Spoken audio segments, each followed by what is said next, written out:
Bapak Ibu yang saya hormati, khususnya peserta PPG ya dalam jabatan kategori 1 tahun 2022.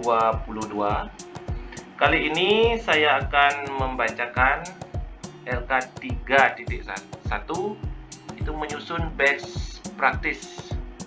Ya, menyusun cerita praktik baik atau best practice menggunakan metode STAR. Situasi, tantangan, aksi, refleksi, hasil, dan dampak. Terkait pengalaman mengatasi permasalahan siswa dalam pembelajaran.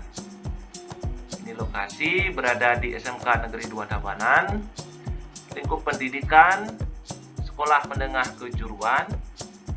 Tujuan yang ingin dicapai meningkatkan motivasi belajar peserta didik kelas 10 SMK Negeri 2 Tabanan dalam pembelajaran teks anekdot dengan menerapkan model pembelajaran problem based learning.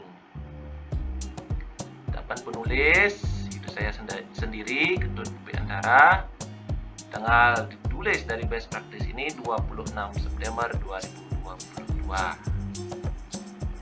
Kemudian di situasi kondisi yang menjadi latar belakang masalah, mengapa praktik ini penting untuk dibagikan, apa yang menjadi peran dan tanggung jawab Anda dalam praktik ini.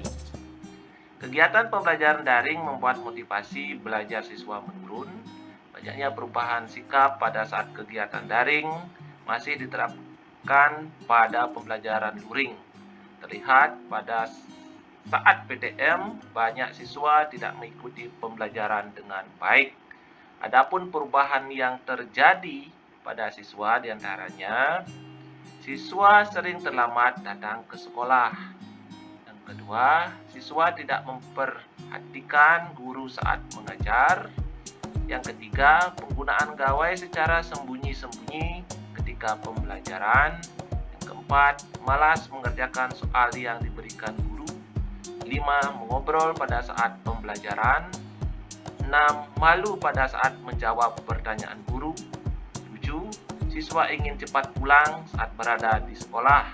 Nah, kondisi ini diperburuk dengan kurangnya pemanfaatan media ajar dan model pembelajaran inovatif di kelas. Kemudian ada pun tantangan, apa saja yang menjadi tantangan untuk mencapai tujuan tersebut? Siapa saja yang terlibat?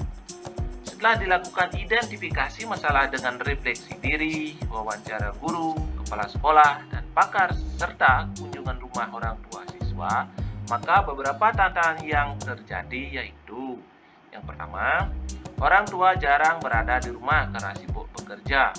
Yang kedua, tidak ada motivasi yang diberikan orang tua kepada anaknya. Yang ketiga, siswa malas untuk ke sekolah. 4. Hilangnya percaya diri untuk belajar siswa.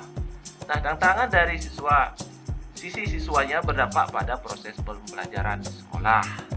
Ada juga tantangan yang ada di sekolah seperti ruang kelas yang tidak nyaman ketika digunakan siswa. Yang kedua, faktor guru dalam pemilihan bahan ajar. Yang ketiga, guru kurang memanfaatkan TPAJK. Dan yang keempat, model pembelajaran belum relevan dengan kebutuhan siswa. Kemudian tantangan itu menyebabkan seorang guru harus melewatinya dengan berbagai cara seperti menerapkan media ajar yang sesuai dengan gaya belajar siswa serta model pembelajaran lainnya yang lebih interaktif.